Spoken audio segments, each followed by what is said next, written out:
김성수의 세상 읽기, 오늘도 시사에 대한 이야기 나눠볼까 합니다. 김성수 시사평론가와 함께합니다. 안녕하세요.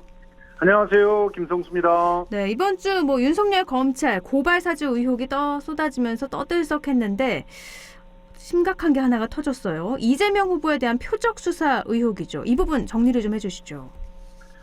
예, 간단하게 말하면 2017년 12월서부터 한 사업가가 서울중앙지검 제3차장 산하의 강력부에 잡혀 들어가게 됩니다. 네. 구속을 당하는 거죠. 네. 그러면서 여기서 수사를 받아야 되는데 그러면 이제 혐의에 대해서 물어봐야 되는 거잖아요. 그렇죠. 그런데 갑자기 검사가 이런 걸 물어봅니다. 거의 저 SNS 좋아하시고 축구 좋아하는 그분 있잖아요. 그분에 대해서 좀 털어놔봐요. 이런 식으로 얘기를 하는 거죠. 이재명 지사인 거고요. 그렇죠. 네. 그러니까 그 당시에 이제 어떤 이야기를 했는지를 본인이 억울하기 때문에 이제 KBS에 제보를 하면서 상세하게 적었는데요. 네. 적어놓은 걸 보면 이제 이재명 지사라고 하는 언급은 하지 않지만 네. 누구나 다 알 수 있을 것 같은 그런 특징들을 이야기를 하면서 이제 그에 대해서 이제 뭔가 접대를 했다던가 선거법상에 혹은 선거운동상에 제공한 것이 있는지 이런 것들을 갖다가 집요하게 물어봤다는 겁니다. 네. 그래서 3개월 동안이나 물어봤는데도 원하는 대답이 나오지 않으니까 화를 내면서 겁박을 했다는 거죠. 어머니나 아내나 자식들이 같이 잡혀가는 그런 꼴을 봐야 되겠느냐. 네. 어머니 같은 경우 당신네 회사에서 돈을 갖다 이렇게 받은 그런 자료들도 있는데 이거 한번 배임이나 횡령으로 집어넣어 볼까? 이런 식으로 압박을 했다는 건데요.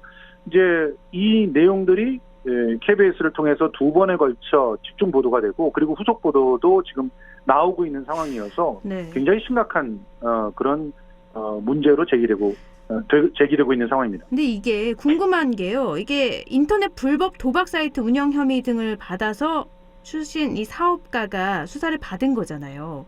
그렇죠. 그런데 왜 이재명 지사하고 어떤 연관이 있기에 이재명 지사에 대해서 단점을 캐내라고 했은 건가요?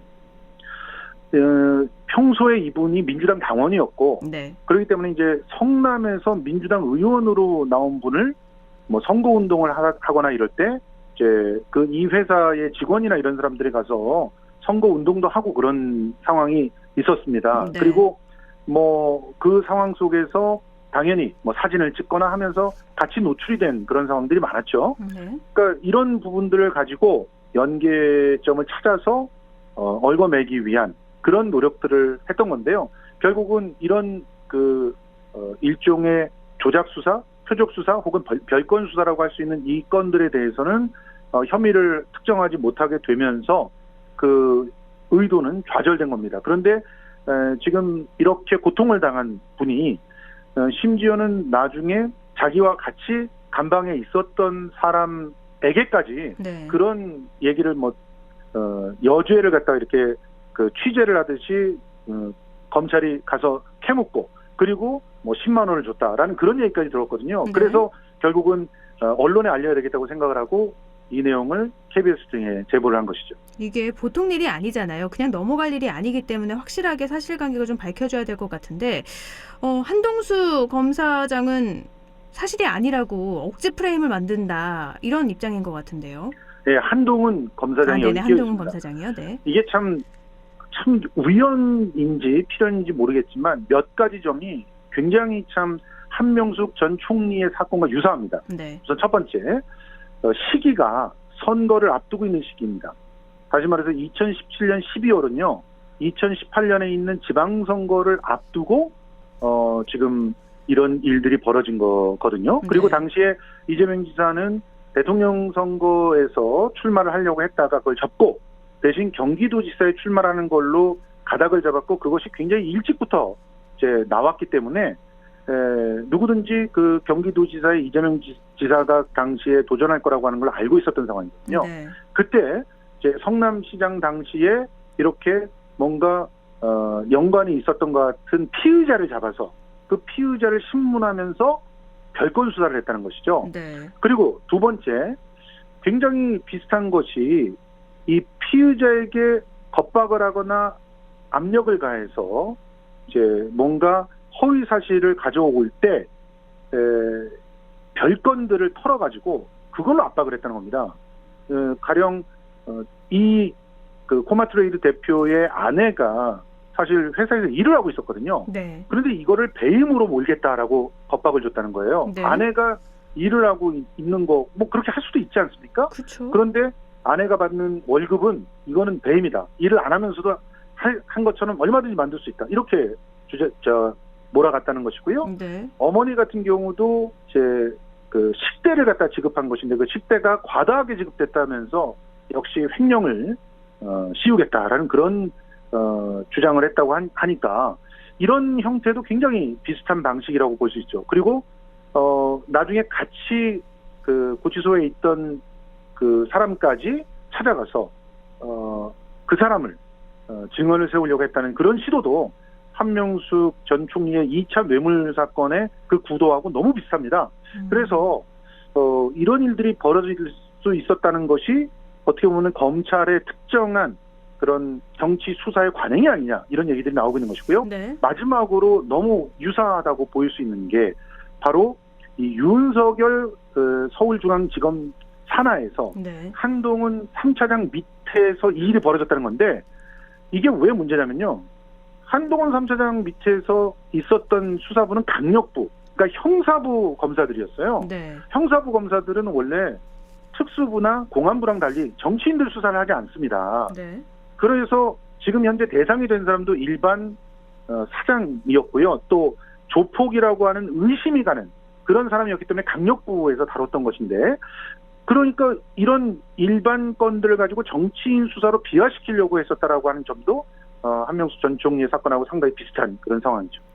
당시에 3차장이던 한동훈 법무연수원 부원장은 지금 보도자료를 배부한 거죠. 그렇습니다. 네, 거기에는 이 어떤 내용이 있죠? 보도자료를 네. 그 법조기자단한테 다 배포를 했어요. 네.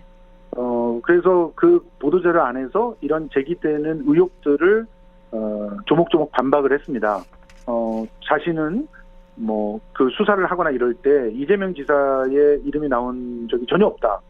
그리고 또 이런 수사를 할 때 압박 수사를 한 적이 전혀 없다. 네. 그리고 기타 또 그 피의자가 조폭이다. 그런데 이 조폭의 말을 믿고 검사를 의심하는 이런 일이 벌어지는 게 개탄스럽다. 이러면서 보도자료를 배포를 했습니다. 네. 그래서 이런 행동이 근데 적절하지 않다는 의견이 또 나오죠. 이게 무슨 얘기냐면요. 네. 지금 그분은 법무연수원의 부원장이잖아요. 그렇죠. 그리고 법무연수원 부원장으로서 맡고 있는 일들이 있음에도 불구하고 업무 시간에 법조기자단을 불러서 이 보도자료를 갖다 배포를 직접 했다는 겁니다. 네. 이거는 그 검찰의 개통을 또 법무부의 개통을 완전히 무시한 그런 상황이라고 볼 수 있는데 예를 들어서 이런 의혹들이 벌어지면 검찰 그 단위에서 대검이죠. 대검 등등에서 일단은 알아보게 돼 있어요. 네. 혹은 지금 법무연수원에 있다면 법무부 차원에서 이 상황을 청취하게 돼 있습니다. 뭐 감찰을 하거나 청취를 하거나. 네. 그래서 그것을 가지고 법무부나 대검의 대변인을 통해서 이런 자료들이 나가야지 마땅한 것이거든요. 네. 근데 본인이 바로 근무 시간에 보도자료를 작성해가지고 법조기자단을 불러서 이걸 갖다 나눠줬다는 것. 이런 것들이 적절한 대응인가. 네. 사실 이거는 법무부나 검찰의 기본적인 어떤 체계를 무시한 그런 독단적인 행위다. 이렇게 비난을 받을 수가 있는데요. 이런 행위들을 하는 이유가 무엇인가에 대해서 한동훈 차장은 이야기를 하지는 않고 있습니다. 수사를 통해서 철저하게 좀 밝혀줘야 될 것 같은데 만약에 사실이라고 한다고 하면 파장이 엄청나겠죠? 그렇습니다. 이것이 만약 사실이라고 하면 사실은 윤석열 검찰은 2017년 12월서부터 모종의 표적 수사들을 계속해왔다는 거예요. 근데 네. 그 표적 수사가 공교롭게도 여권의 대권 후보들을 겨냥하고 있었던 겁니다. 지금 보면 뭐 그 이후에 벌어지지만 문재인 대통령을 염두에 둔 하명 수사 의혹이라든가 네. 뭐 이런 것들이 계속 줄이어서 나오잖아요. 네. 그 수사들을 진행한 이유가 무엇인가?